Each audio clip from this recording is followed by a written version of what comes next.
Selamat pagi teman-teman ya. Selamat bertemu kembali hari ini mata kuliah keamanan sistem komputer ya. Ini mesti teman-teman pada grogi ini ya. Atau mungkin penuh tekanan ini, batinnya, pikirannya, perasaannya ini tertekan ini. Waduh, ujian ini bahaya ini. Nah, ya enggak, santai saja. Ujian itu kita hadapi dengan perasaan tenang. Anda kan sudah beberapa kali ikut kuliah saya, dan ternyata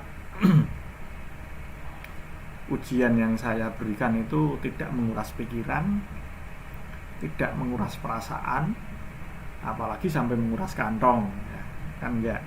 Jadi santai saja. Pokoknya kuliah dengan saya itu hadapi dengan enjoy, rasakan kenikmatannya. Semoga pada hari yang cerah ini kita dalam kondisi sehat, kondisi prima, selalu dalam lindungan Allah, Tuhan semesta alam, sehingga kita dapat mengikuti perkuliahan keamanan sistem komputer walaupun hari ini ujian tengah semester, tapi perasaan kita tetap dengan perasaan yang tenang, perasaan yang senang, penuh dengan kenikmatan, tidak bingung, tidak tertekan. Nah, saya harap seluruh mahasiswa perkuliahan virtual online keamanan sistem komputer bisa live semua. Jadi kalau ada pertanyaan, silakan sampaikan melalui kolom komentar yang ada di live chat, sehingga saya bisa membaca secara langsung, bisa mengetahui keluhan, permasalahan yang Anda hadapi, kesulitan yang Anda alami. Pada akhirnya kesulitan-kesulitan, hambatan-hambatan yang Anda alami ini tidak akan menimbulkan miskomunikasi antara dosen dengan mahasiswa, antara mahasiswa dengan mahasiswa itu sendiri juga. Nah, untuk hari ini seperti biasa, karena Anda juga sudah sering ikut perkuliahan virtual saya, jadi untuk aturan-aturan yang ada di soal atau untuk menjawab pertanyaan ujian tengah semester saya tidak jauh berbeda dengan kuliah-kuliah yang lalu. Yang pertama, jelas Anda harus menjawab ya. Masa ujian tidak dijawab, itu kan ya namanya tidak ujian. Jadi yang pertama itu ya harus dijawab pertanyaan yang saya ajukan. Yang kedua, tentu jawaban Anda harus memberikan suatu alasan. Alasannya itu apa? Itu harus dijawab dengan detail, harus dijawab dengan rinci, bukan singkat ya, tapi harus dengan detail dan rinci. Bahkan kalau bisa itu disertai dengan referensinya, basic atau penjelasan, komentar, dan jawaban Anda itu berdasarkan apa dan diambil dari mana, itu harus diberikan. Terus kemudian yang ketiga, jawaban-jawaban yang Anda kemukakan itu diketik ulang dengan baik. Jadi termasuk pertanyaannya juga harus nanti diketik ya. Misalkan pertanyaan nomor 1 bla bla bla bla bla bla, terus kemudian jawabannya. sehingga saya dalam mengoreksi itu tidak bingung ini pertanyaannya apa, jawabannya apa. Tentunya ketika Anda mengetik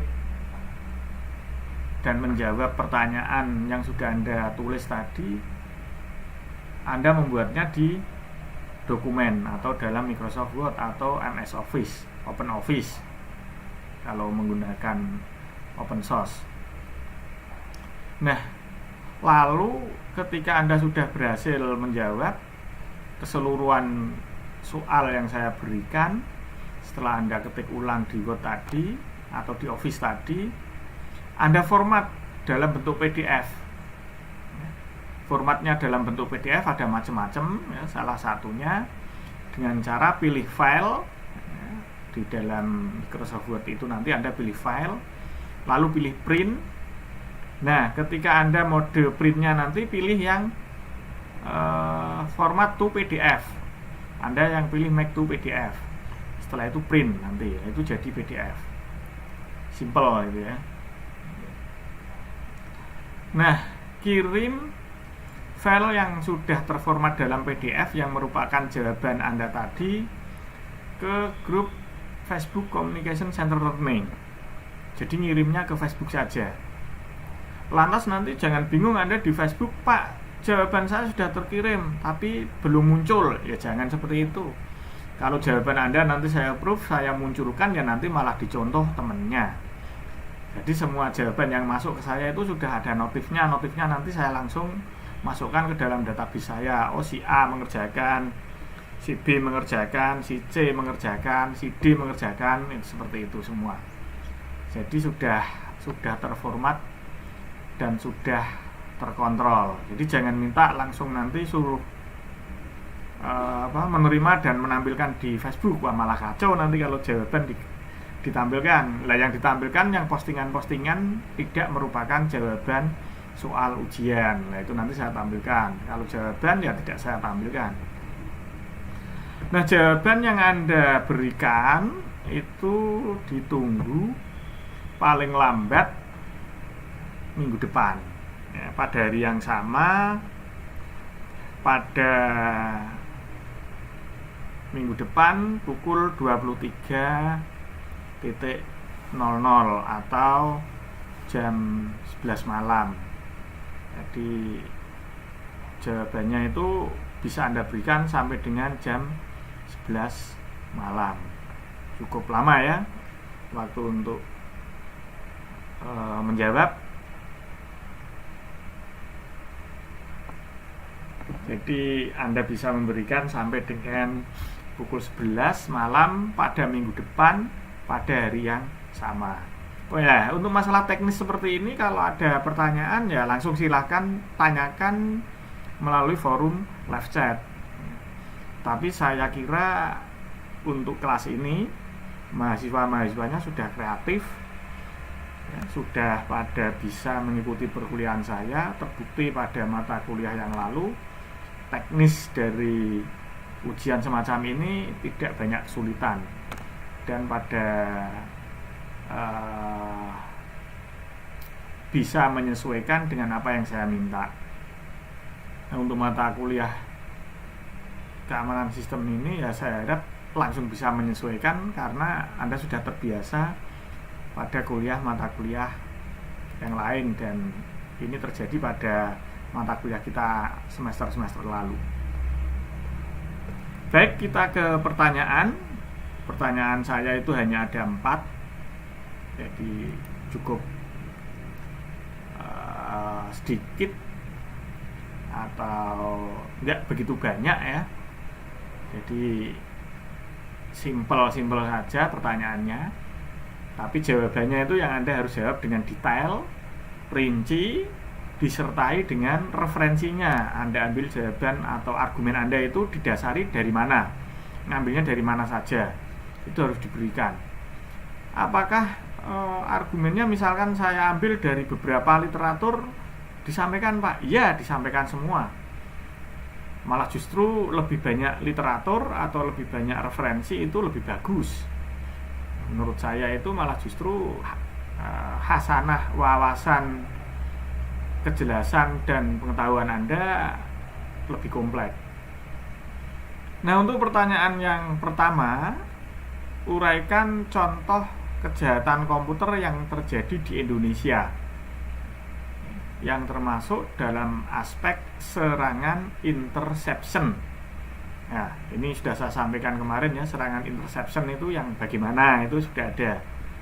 Kalau bingung, putar ulang saja video-video saya yang telah lalu, cari ya, serangan komputer termasuk serangan interception itu yang seperti apa. Nah, ini saya minta contoh. Di samping Anda mencontohkan, juga Anda merinci dan menjelaskan secara detailnya seperti apa. Dijelaskan. Jadi jangan lantas Anda kasih contoh saja, misalkan pertanyaannya, uraikan contoh kejahatan komputer yang terjadi di Indonesia yang termasuk dalam aspek serangan interception. Anda nomor 1, Anda tulis soalnya seperti itu, lalu Anda jawab bawahnya cukup singkat, bla bla bla bla bla bla. Itu saja jangan. Ya, di sini yang saya butuhkan itu analisisnya. Karena kita sudah masuk ke ranah perkuliahan, mahasiswa, akademik, ya yang dibutuhkan analisisnya. Kalau cuman sekedar menjawab bla bla bla bla bla tadi, hanya bla bla bla bla bla bla, itu teknisnya nanti masih kelas sekolah menengah. Ini bukan lagi akademik. Kalau akademik ya yang dibutuhkan penjelasannya ya. Contoh itu pelengkap, jadi penjelasannya itu justru yang penting. Jadi ya harus dijelaskan secara rinci dan detail. Terus soal yang kedua itu tuliskan dan jelaskan 3 bentuk motivasi orang untuk melakukan kejahatan komputer. Nah, orang kok melakukan kejahatan komputer itu maksud tujuannya apa? Motivasinya seperti apa? Cara melakukannya bagaimana? Itu yang harus Anda jelaskan, Anda rinci, disertai dengan referensinya. Bisa dipahami ya? Yang jelas, kalau kurang paham, bisa langsung sampaikan melalui kolom komentar yang ada di live chat. Dan jangan lupa, silakan teman-teman semua presensi melalui sistem yang ada di siakat.staycom.ac.id. Karena presensi melalui sistem tersebut, Anda itu melakukan presensi yang dianggap sah dan valid hanya melalui sistem siakat.ac.id. Ya, nanti silakan presensi di sana, jangan lupa. Jangan presensinya di YouTube, hadir Pak, itu jangan. Ya, melalui sistem siakat aja, tinggalkan jejak di sana. Terus kemudian untuk soal nomor 3, ya, tuliskan dan jelaskan ukuran keberhasilan dalam melakukan keamanan komputer. Di ukurannya ini harus jelas ya. Ukuran keberhasilannya ini seperti apa, bagaimana, itu harus nanti dijelaskan. Anda menjelaskan ini dirinci ya kan? Terus kemudian dikasih sumbernya dari mana saja. Kalau buku ya kasih buku, kalau internet ya tulis dari internet, kalau dari jurnal ya dari jurnal. Nah, sumber itu yang paling valid, bagus dan baik itu dari jurnal. Jadi ranking pertama dalam referensi ya, pustaka yang baik dan diakui secara valid, sah dan benar, itu yang pertama rankingnya itu dimiliki oleh jurnal. Nah, habis jurnal itu nanti ada proceeding. Habis proceeding itu nanti ada buku. Habis buku itu nanti ada koran, majalah ya, dan artikel-artikel yang lain. Nah, yang terakhir baru dari website ya, blog gitu ya, dan lain-lain. Itu urutan-urutannya. Jadi kalau Anda bisa menyajikan referensi atau landasan dasar itu dari jurnal, itu malah justru lebih diakui dan lebih baik daripada Anda menyajikan dalam bentuk buku. Tapi buku juga diperbolehkan, cuman ringnya itu ada di bawah jurnal. Terus kemudian soal yang keempat, sumber daya manusia merupakan faktor utama terjadinya permasalahan tindakan kejahatan komputer. Berikan komentar Anda terkait dengan statement tersebut. Jadi Anda suruh menjelaskan dan memberikan komentar. Komentar Anda itu apa? Saya memberikan sebuah statement tadi. Sumber daya manusia merupakan faktor utama terjadinya permasalahan tindakan kejahatan komputer. Ya, ini Anda harus berargumen ini ya. Argumennya bisa berkonotasi negatif, argumennya bisa berkonotasi positif ya. Tetapi baik nanti konotasinya negatif maupun argumennya dalam bentuk positif harus disertai dengan alasan yang pasti. Nah, alasan yang pasti itu apa? Alasan yang disertai dengan referensi atau landasan teorinya. Mungkin itu yang bisa saya sampaikan hari ini dalam hal teknis menjawab pertanyaan-pertanyaan untuk ujian tengah semester. Kalau kurang jelas bisa ditanyakan melalui kolom live chat.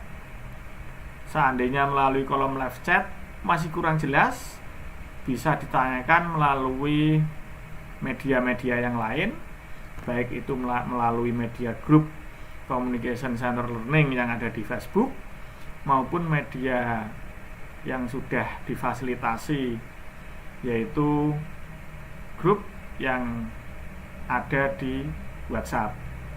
Ya, silakan manfaatkan dengan optimal sehingga perkuliahan kita betul-betul bisa bermanfaat. Perkuliahan kita benar-benar bisa bernuansa positif ya kan? Dan kita berharap suatu saat kita bisa dipertemukan secara real, secara offline, sehingga bisa saling menyapa, bisa saling say hello, sehingga keakraban kita bisa terjalin dengan seksama dan dalam kondisi yang santai, dalam kondisi yang menyenangkan. Hari ini perkuliahan saya akhiri sekian. Sekali lagi saya mohon maaf. Terima kasih. Selamat pagi.